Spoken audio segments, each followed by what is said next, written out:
Okay, right. I'll be on the live in the comments. We'll keep you posted. All right, bye y'all. Thanks everyone. Lauren, I'm gonna pay. Hello. I am Joanna, the founder of Midi Health, and I am going to be joined today with the founder of Joylux. And we are having a few technical difficulties, which I'm going to admit to you, but I think we can make this work. So I'm going to see. So Colette, you need to join. Okay. Hello. Sorry, I am having a few little difficulties, but we are going to make this work. So Colette needs to join us. While I'm waiting for her to join, we are here to talk about sex today. Our favorite topic. I think it's going to be a pretty interesting discussion. I am super excited to be joined here today with Colette, the founder of Joylux, and she will be joining soon. I am going to start with a story while I'm waiting for her. So when I was around in my mid-40s, I actually started to go to marriage therapy. And one of the topics in marriage therapy was sex. And in that conversation, okay, so she has joined. Let's see. Add as moderator. Okay, I really think this is going to work. Hold on. One of the conversations in marriage therapy was honestly,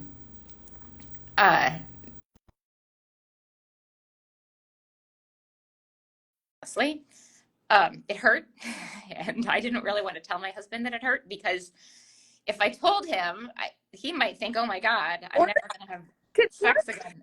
It worked. I started telling my story, and then I'm going to get you. So I'm going to just tell you quickly. I started to tell them that when I was in my mid-40s, I started going to marriage therapy.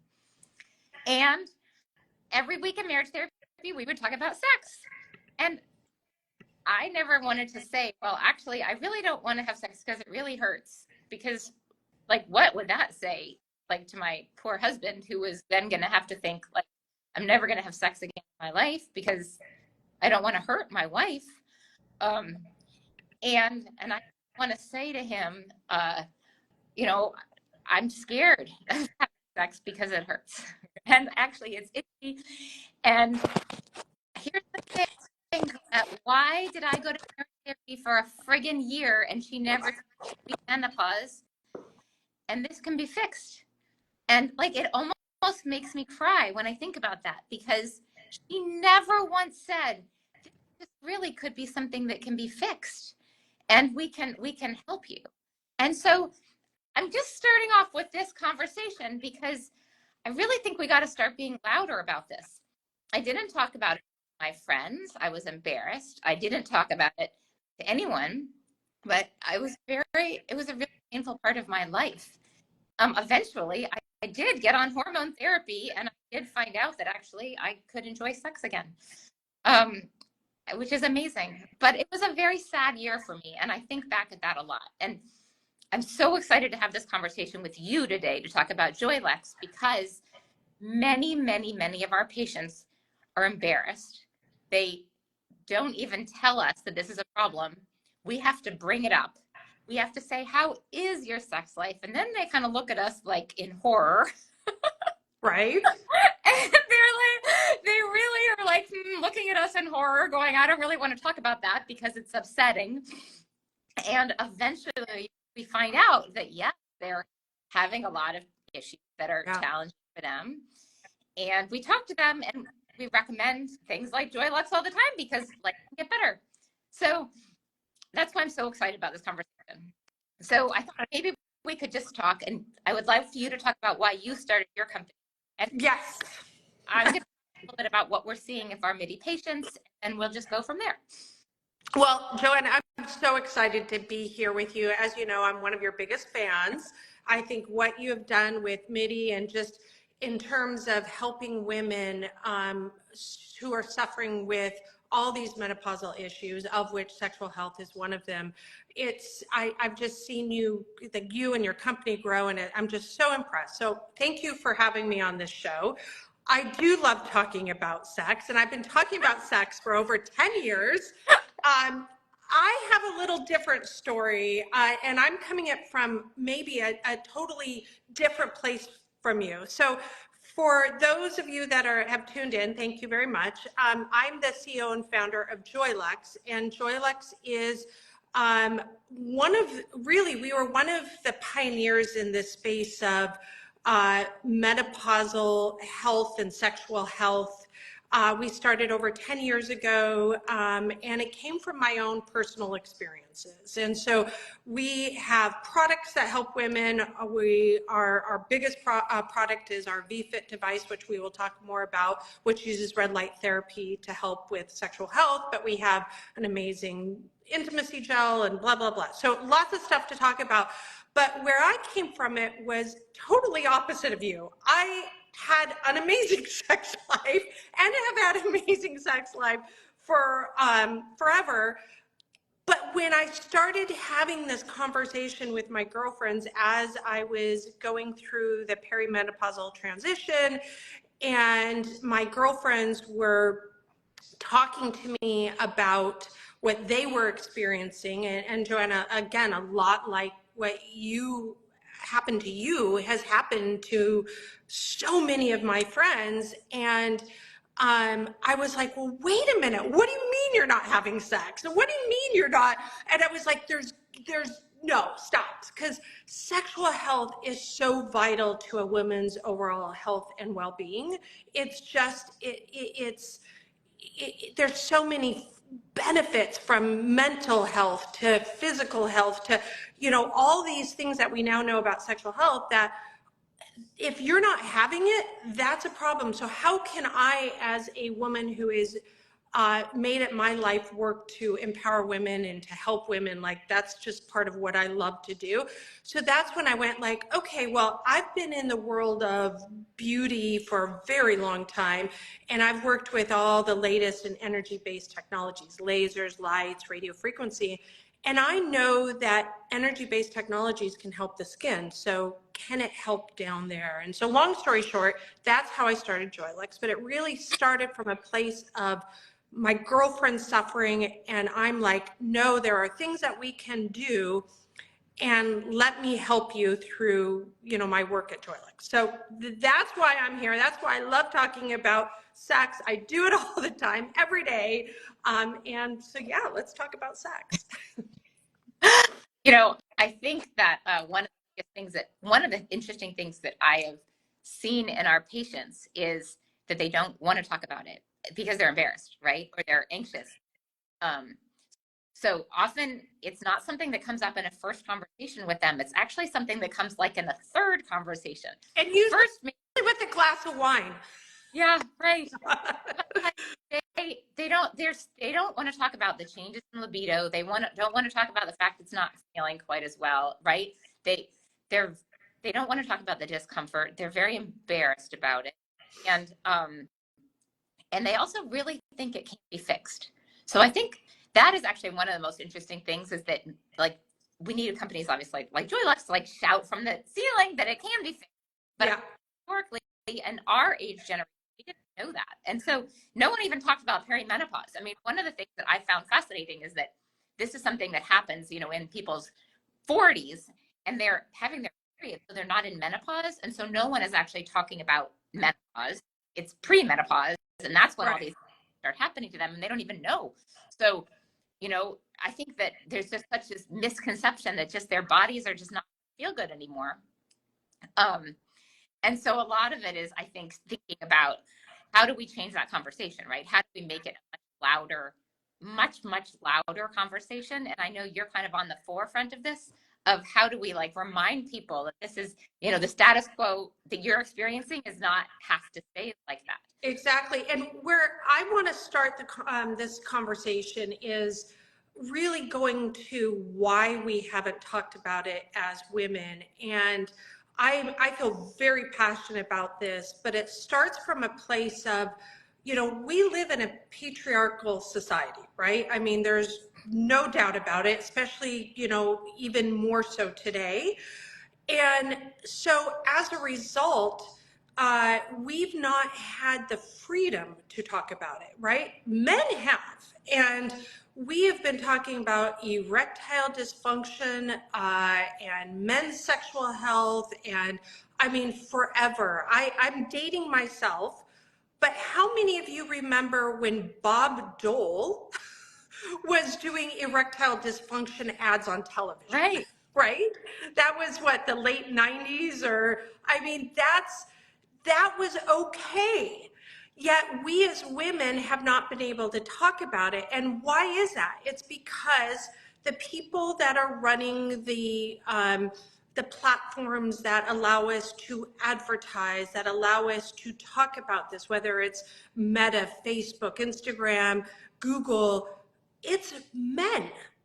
And they actually think that we as women aren't supposed to experience, you know, pleasure, and we're not supposed to, you know, want this, to desire this. And so they've made it nearly impossible for us as women to talk about it. And what I mean specifically is companies like Joylux. We can't even advertise. We can't have a discussion because in the views of these men who are creating the policies on these platforms, and we're talking about television ad platforms, they said that anything about women's sexual health is immediately deemed pornographic. Where again, men's sexual health, erectile dysfunction, that's all about just how their body functions. What they forget, or what they don't know, they don't forget, they don't know this, is that women experiencing dryness and loss of libido, that means that it's you know, it's hard for us to have sex. It's just like erectile dysfunction. It really is no different. And so what we as a company are doing, and a lot of people in the space, and Joanna, you know, a lot of other entrepreneurs and startups in this space, we're all trying to change the narrative around sexual health. We're trying to educate the broader audience that sexual health is vital for women. It's important to their overall health and well-being. And you as a platform, as a policymaker, you need to change how you view companies like Joylux. We're not pornographic. We are just simply talking about women's health, but we're talking about a body part that we haven't been able to talk about before. So we have to start there. We have to change the narrative. We have to allow companies like Joylux to openly discuss sexual health. Once that happens, then as a society, we start to get more comfortable, because you're going to see people on, you know, like what we're doing right now on Instagram. You're going to see us talking about sexual health more freely. So that's where it starts. You're right. So, I mean, one really interesting to me is marriage therapists. So, honestly, you know, I think we have thought of this as opposed to a physical issue, as like an emotional issue for women. Yes. And I think about, I mean, a lot of people's marriages fall apart over this. And 50%. 50% of marriages fall apart because of sexual dysfunction issues. And so part of why I want to like yell at feeling is like to tell marriage therapists, you know, you should have the therapy because discussion is important, but also refer people to get help, refer them to someone who can look at them physically and talk to them about the physical options, and instead of just talking to them about their emotional state and well-being, because it's deeply intertwined. And I think that there is a disconnect about that. So I feel marriage therapist is one big area to go at. I think that also like just women's books. I mean, I think about like we need to normalize the conversation around these issues and make people more comfortable with them. You know, one thing that's actually I found super sad is that women come to us and they're like, I don't even want to talk about it because I'm so sad. And because they're what? Because you're so sad, right? Oh, I know. But why, so Joanna, let's talk a little bit more about, okay, why are women experiencing these issues? I think that's where when we talk to women, they don't quite understand the correlation of the changes of menopause and how it affects the body. And so do you want to take this, or do you want me? Yeah, because I think that is just, let's educate women on, yes, your body changes as we age, and yes, it changes down there too, and that then affects, uh, your desire to have sex, your ability to have sex, all those things. Yeah. So, at least a lot of that has to do with estrogen, right? And as the estrogen goes down in your body, the walls of the vagina get thinner, and then that really is one of the things that causes painful sex. There's also, like, people get more itchiness, like a bunch of other things that happen to you as those vaginal walls get thinner and weaker. And so, that's one of the reasons we actually prescribe vaginal estrogen to everyone. I think that actually after you have your baby, you should be given vaginal estrogen. Just proactively, everyone should be given vaginal estrogen to keep those vaginal walls thick and healthy. But there are obviously things like Joylux that we're prescribing all the time. So maybe you could talk a little bit about what that actually does and what the physiology that's being impacted and how it is, how Joylux helps with that. Yeah, so this is where I go back to my work in skincare. So as women age, we lose collagen, elastin. We lose blood flow in our skin. So the example I always like to tell women in a very simplistic way is, when you look at a young child, you see they have plump cheeks, and you see they have rosy cheeks, right? And I have rosy cheeks because I put on way too much makeup, but that's the reason.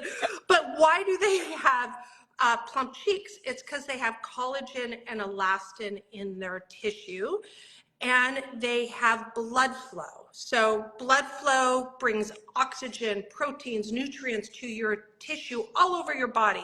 And so you look at a young child, they have rosy cheeks, they're plump cheeks. It's beautiful. The same thing happens with our vaginal tissue. And so as we age, women start to get wrinkles. You see in an older woman, her skin dulls. Sometimes if you look really old, it's gray. It's not, that beautiful rosy texture. It's more gray. It's, you're getting the laxity, the wrinkles. So the same thing happens with our vaginal tissue, that lost in estrogen, that aging process. So our vaginal tissue is losing collagen and elastin, and it's losing blood flow. And I don't think, not blood flow like period blood flow, we're talking blood flow within the cells, the tissue. So blood flow also regulates lubrication. And so if you have less blood flow, you have less lubrication, which means you experience more vaginal dryness. So estrogen, which I'm on estrogen, I love estrogen. It helps for so many things related to my body. But your vaginal tissue sometimes needs more than that. And that's where a product like Joylux comes in, is we use red light therapy down there, just like we use it on our face. So what does red light therapy do? Red light therapy actually sends energy, we call it photons of energy, deep into your tissue, to your cellular level, where your lovely little mitochondria are in your cells, which are the powerhouse. They do all the heavy lifting of your cells. The mitochondria, when they are exposed to red light, and specific red light, they get excited and they release chemicals naturally. And those chemicals are nitric oxide, which is responsible for blood flow, and ATP, which is responsible for the production of collagen and elastin. So again, as we age, we lose blood flow, we lose that collagen and elastin, our tissue, vaginal tissue is compromised. So by putting red light therapy down there, we are actually just telling our body to start producing naturally what it produced when we were younger. And so that's where it helps to build new collagen, helps to build new elastin, which thickens the vaginal epithelium, that thickens the vaginal wall, and then it gets the blood flowing more. It actually creates vascularization in the tissue, which then increases blood flow.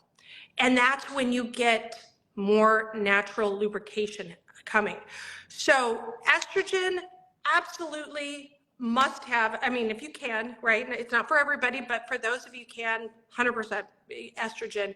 And then supplement that with red light therapy. And then you have really a very well-functioning vagina.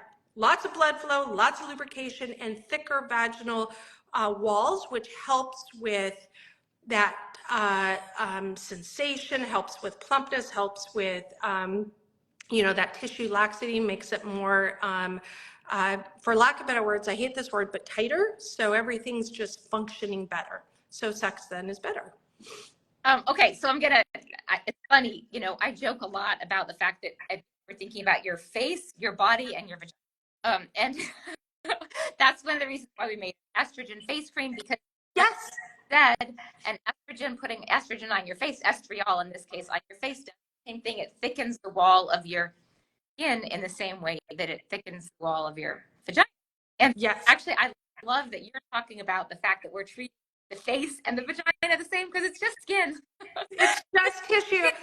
In fact, this is the one thing, and I know someone's asking, is this safe? Yes, yes. That's why we love red light therapy. It is one of the safest energy-based modalities. There's been over 4,000 clinical studies. There's no known adverse events with red light therapy. That's why we love red light therapy. It's very, very safe. Yes, the misconception is my vaginal tissue the same as my facial tissue? The only difference between the two is that your facial tissue has what we call the stratum corneum, which is that horny layer of dead skin cells on the top, which keeps the good things in your skin and the bad things out. And so because of that, getting light energy into your skin is actually more difficult on your face, versus your vaginal tissue is like your oral mucosa. It's the same. So there's no stratum corneum. So the light energy penetrates really, really quickly and much more effectively. But tissue is tissue. It all functions the same. So take care of this here, take care of it there, and sex is going to be so much better.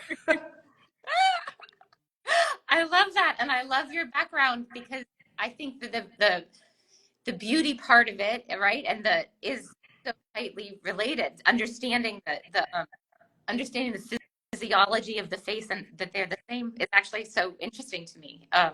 Joanna, we got a question here, and I do want to answer this because I don't want there to be any misconception about red light. And for those of you that tuned in, I mean, I don't want to make this all about red light. We're here to talk about sex, and I would definitely want to talk about sex. But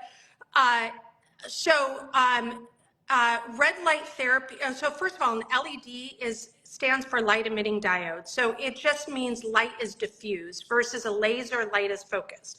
So LEDs come in all different colors. You have the spectrum from blue, yellow, orange, red, to near infrared, where you can't see the light, but there's a wavelength of light, but you can't see it, so it's invisible to the eye. So you have a spectrum of light. The different colors or the different spectrum do different things to your body. So if you had blue light, that is actually an antimicrobial light. It's good for acne. It's good for bacteria. You wouldn't want to put blue light in your vagina, so don't do that. What we know from decades and decades is red in a spectrum from, again, I don't want to be too technical because this is about sex, not LEDs, but when you get a light spectrum from about 590, which is kind of amber red, to near infrared, which is about 850, they all do the same thing around skin rejuvenation. So they're all very effective. Infrared just means that you can't see it, but it tends to penetrate deeper into your tissue. So if your tissue is just for, is this thick, red light goes down to about here, infrared goes down here.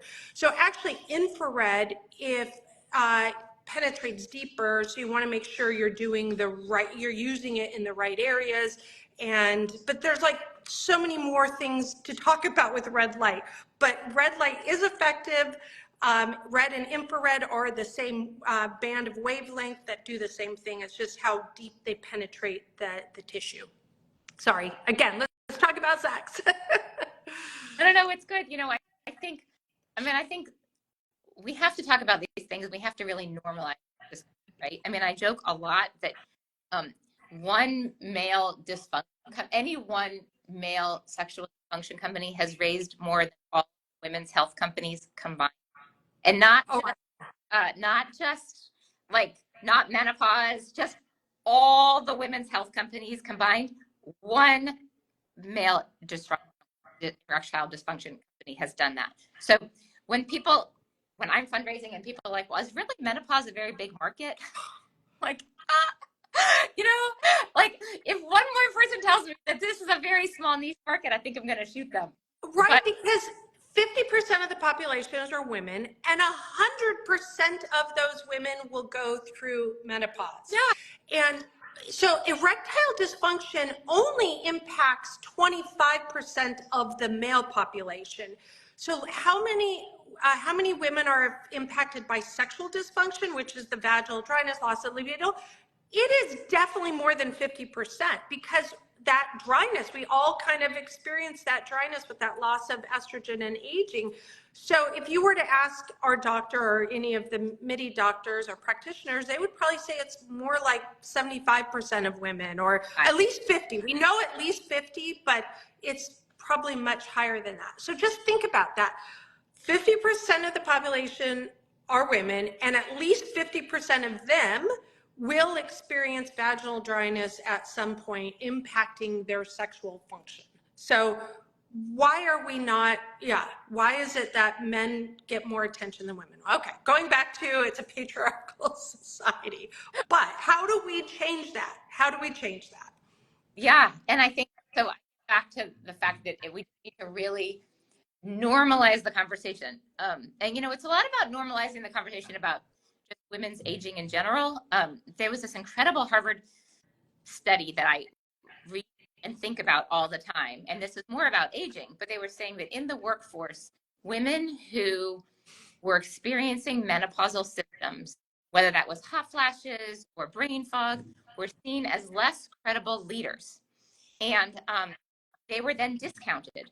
However, when they acknowledged that they were having these symptoms and called it out and said, I'm getting them treated, they actually were seen as more credible leaders. Oh, interesting. And so I actually think that is very relevant for this discussion too, right? Like, if you feel embarrassed about something and you don't talk about it, that's when things kind of go down a rabbit hole.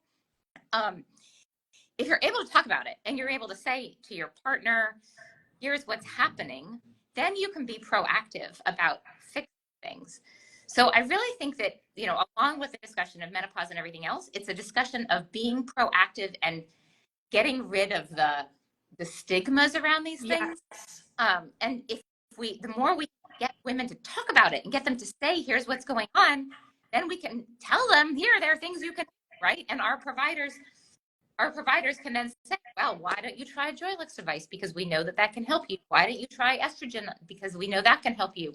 Have you thought about testosterone? That's something we can prescribe. Yes, that is, great. Testosterone, we haven't talked about that yet, but that really helps. Right. And then honestly, I tell everyone erotica, like there's a Dipsy app, which I think is fantastic. Go listen to that Dipsy app. That can actually help you too. Like, there's so many things that you can do once you talk about things. Well, when I start with my girlfriends, the very first thing I say to them is, well, what gives you pleasure? And they look at me like, what do you mean? I was like, well, have you masturbated? Have you used a sex toy? Like, what gets you in, like, how do you start? What about your body? Maybe it's, the foreplay, the kissing, the touching. Like, first you have to identify what gets you excited and start there and experiment, and don't be afraid to, you know, get a toy. You know, when we started this call, and I was like, you know, I've been thankful that I've had a very positive sexual experiences my whole life.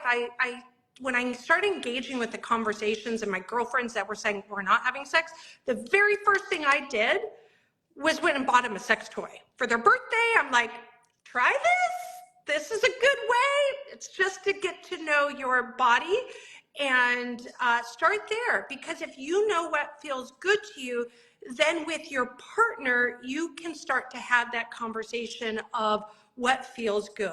And I know at first women are just like, oh my God, I can't do that. But yes, you can. And it's normal, and it's okay. Yeah, I think that's right. And, you know, so obviously the more we can just normalize these conversations, then it will make it much easier to help people feel comfortable and have these, you know, have these discussions, and to be much more proactive about really breaking the stigma, and you know, and being able to thrive as we're aging, and not thinking, oh, we're just old, which we're not. Like, No. time to go.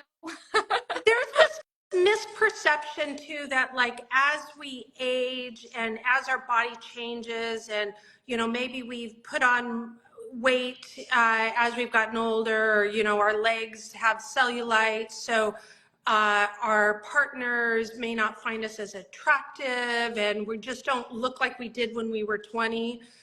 That's all BS. Let me tell you, from a male's perspective, they will gladly still have sex with you regardless of cellulite. So don't let your physical body changes impact your, you know, your confidence, you know, like, yes, men will be very happy to still have sex with you regardless of cellulite or the few extra pounds. So I think you know, as women, we have to start with confidence too, right? Like, feeling just confident. Personally, I think as I've aged, just in general, I'm more confident about my body and who I am. I definitely more so than I was in my 20s. I know who I am. I know what my body is. And I know that when I feel good, it makes life better, and everybody around me is happier because I'm happy. So I think confidence is an important part of this whole discussion around sex.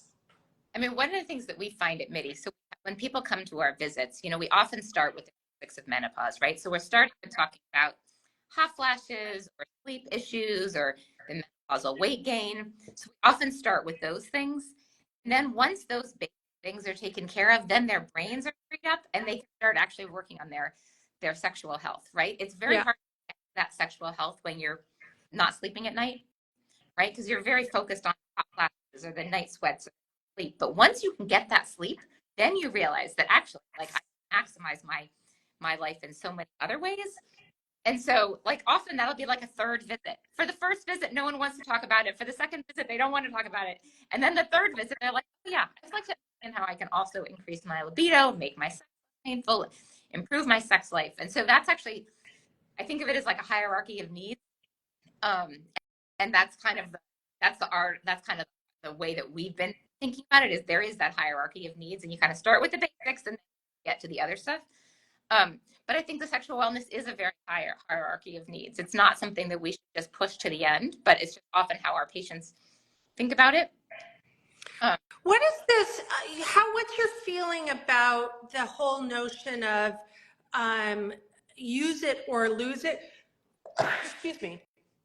And I've heard a lot of debate about this, that if you aren't engaged in sexual activity, it actually changes your vagina, and in some cases it can become tighter, which is counter to what we think of when we think of laxity and looseness, but that you really should stay active, or your body physically changes. And love to know, Joanna, how you guys at Midi talk about as it relates to this whole concept of use it or lose it. I don't think that's the case. I will tell you, there was a really good New York Times article this last week about women in midlife having the best sex they ever had. And one thing to talk about, it's actually divorced women, and many of them had marriages where they didn't have sex for a long time, and then they're divorced and start having sex again. And they often will come to us, and we will give them vaginal estrogen, and we will help them to so that it doesn't have to be painful. And so I think that there are absolutely, you do not lose it. You might want to take vaginal estrogen or use the Joylux device or whatever is appropriate, because if you haven't had sex in a while, it might hurt initially, but no, you don't lose it. You just have to, mostly with vaginal estrogen or DHEA and vaginal estrogen, there's things you could do to actually make it so that it's not painful. And honestly, I think that the people who are divorced end up having great sex. So, and often they didn't have sex for a long time in their marriage. So I hear that a lot too, is that, again, going back to, people are worried, women are worried that as they age, sex is going to be different, their bodies are different, they're more self-conscious. No, again, that goes back to that confidence. And once you have the tools and you have the things that are helping you physically, sex can be absolutely amazing at any age. In fact, I love that in our community of Joylux women, we literally have women that are in their late 70s and early 80s that are using Joylux devices to help them with sex. And I just love that, because they're still having sex in their late 70s and 80s. That is incredible. So yes, I'm glad you said that, because I agree, the whole, you're not going to lose it. No. And in fact, it can be really, really incredible as we age. Yeah. So I'm going to look at my question. I think we got a few questions about what if you're not in the mood anymore. That's actually where the things like the Dipsy app can come in. I think I recommend erotica. Erotica can be quite beautiful. Find erotica that can help you get into the mood. But I think there's also, I think there's a lot that you can do in your, with your relationship with whoever it is to help you get back into the mood. But it's also where our initial Midi treatments can really help. Honestly, getting back to what I said earlier, if you're not sleeping, having anxiety attacks, and you're angry all the time, it's very hard to get it when I have sex. So what we often find earlier is that once we get someone on estrogen and progesterone, and we're helping them to sleep through the night, and we're helping them to not have those hot flashes and else, Oops, I just lost you. Your volume. There you go. There's a little bit of making sure you're taking care of your body first, and exercise. Honestly, like those basic things. I often joke that exercise is actually the most proven best longevity medicine. And quite honestly, if you're exercising, just feeling good about yourself also can help a lot. I always joke with my friends, or even with my husband, never, once you're in the moment or after, do you say, gosh, I really regret having sex with my husband, if it's good, you're right. And so I think sometimes we get, we get, for all the reasons you talked about, but also we can get kind of complacent or lazy, or we're tired, so we're like, oh, I'm just not in the mood. But if you could just get yourself over that hump and actually start engaging in intimacy and the, whether it's maybe the kissing or the foreplay, like once you get into it, then actually going through it at the end, you're going to be like, that was awesome. You never really say to yourself, oh, geez, I wish I hadn't. It's generally pretty good, but it's just getting over that, initial hurdle. I also think it's really important that you set the stage and the mood, like TV. TV in the bedroom, like, kill that TV because that TV will kill your sex life, right? So just making sure that the environment is conducive. If you've got little, if you've got kids, if you've got, that makes it all more challenging. So, but set the mood, make it right, and it's generally pretty good once you get into it. So. And I would give yourself a lot of grace, quite honestly. I think we're really hard on ourselves, and we get really, once you get nervous and scared about this, it actually kind of spikes. And that's something that happens a lot, I believe. So, being optimistic, but also just give yourself some grace and saying, look, this is my body. I'm going to do the best of my body and try to take care of myself the best that I can. I think that really helps too. What about starting the conversation with your partner? And that's a question we get a lot at Joylux is, okay, I do have these issues. I do have vaginal dryness. It does hurt. How do I just start that dialogue with my partner? And this is where I often talk to my girlfriends. We're sitting around having girlfriend time. Again, usually there's a glass of wine involved because it makes it a lot more easy to talk about this. But I love hearing from them on what works for them, on how to have those difficult conversations or just to start it. One of the things, and it's not for everybody, but humor kind of can soften make it easier to, engage in that conversation. I don't know. What do you say to your Midi patients that are just having difficulty getting the conversation going? So honestly, I think one of the things is no something to be done about it, right? A lot of what happens is if you're scared, it's never going to get better. You don't want to have the conversation, right? I mean, when you think about that, like if you're, well, I'm never going to like sex again because it hurts so much, then you never want to have that conversation with your partner because that's going to be scary to them too. And you don't necessarily want to stop your relationship with your partner. So I think understanding that things can be done and whether it's Joylux device or whether it's estrogen or whether it's all the different erotica, all the different things you can do, having a toolbox of things that can make things better can make a really big impact because then you don't have to be so scared. And I think a lot of us are very scared that if it can't get better, then I'm done having sex. What is the impact? What does this mean for my life? Yeah. And so understanding that you can be proactive. There are lots of things that can be done, and let's just concentrate on those things can make a really big difference. Oh, we mentioned tools in the toolbox, and I think we forgot to say this at the beginning of the show or the live, is we're actually giving away some VFITs. And I think, Joanna, you're giving away 5 VFITs? Right. All right, Yeah. good. So again, this is what it is. It's red light therapy for your vaginal tissue. If you're on estrogen or not, it's, again, another tool to help everything work better down there. And how are we going to do the giveaways? Is that after the live? Is that? Yes, I think after live. Well, sorry, I have to pull this up. My computer crashed while we're talking, and it's going to tell me here how it works. Hold on. Sorry, it says download. Here you go.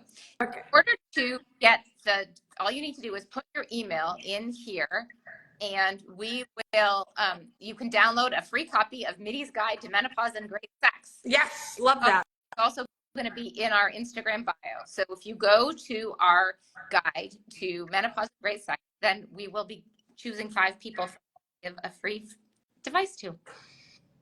Perfect. I love it. Well, and that guide is so helpful for just all aspects, not just sexual health. And again, I love what Midi is doing to help women in this very, very important time of their life. So, okay, so we can take one last question. I don't know if there's any questions. If anyone wants to put it in, we're happy to answer. Otherwise, also, if you go on our Instagram, we can answer questions there. And we can also make sure that you get any information that you need that would be helpful. And are we at our time? I thought maybe we are. I kind of jumped to the giveaways. Yeah, no, The time. I think that's great. I'm excited to have this conversation. I'm hoping that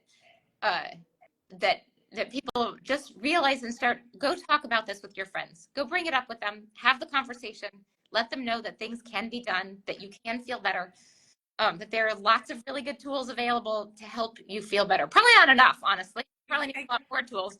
There are some very good tools out there to help you feel better.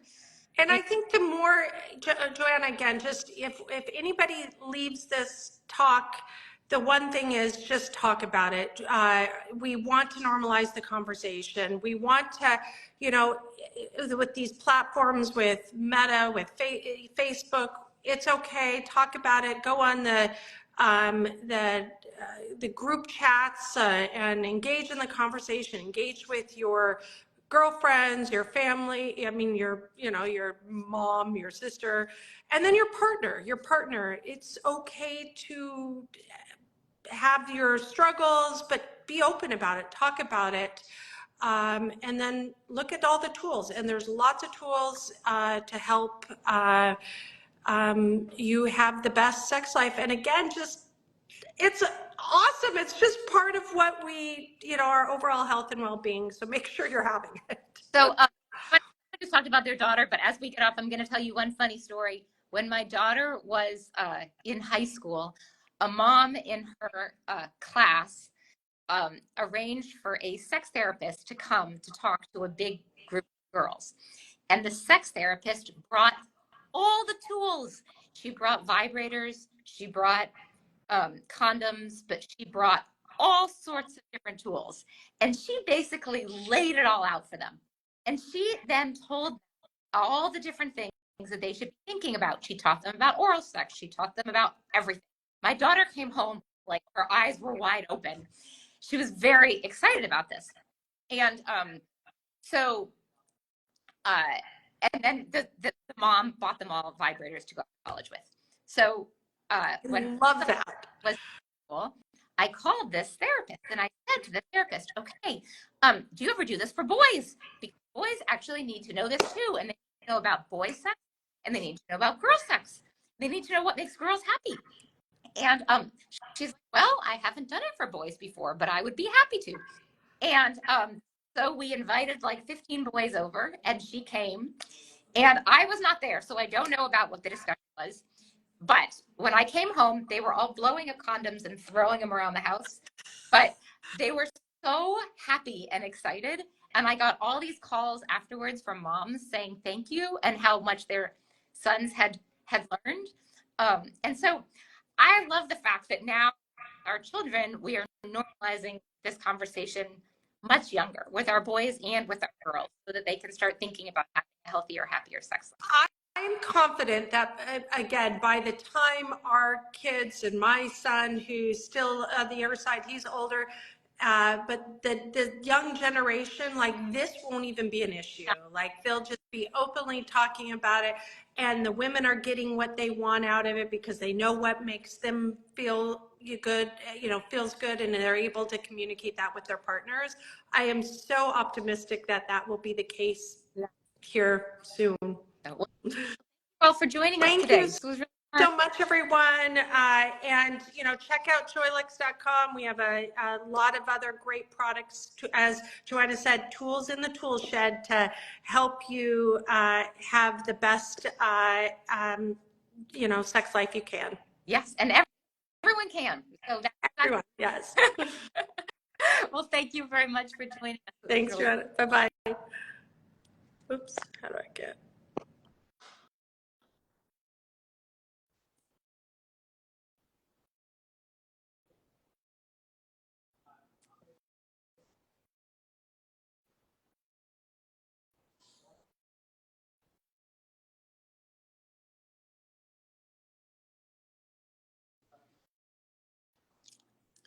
Sorry, I'm trying to figure out how to save this the right way. Here we go. Goodbye. Thank you guys for joining us. Okay, where is, sorry, save.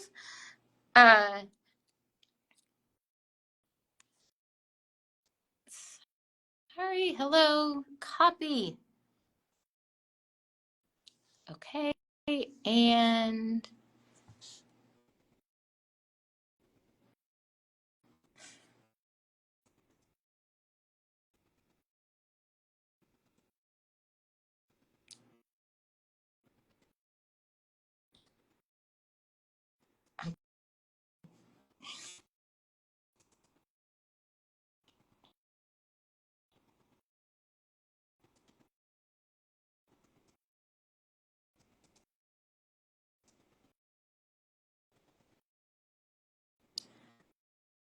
I'm afraid I'm not seeing how to share, how to, um,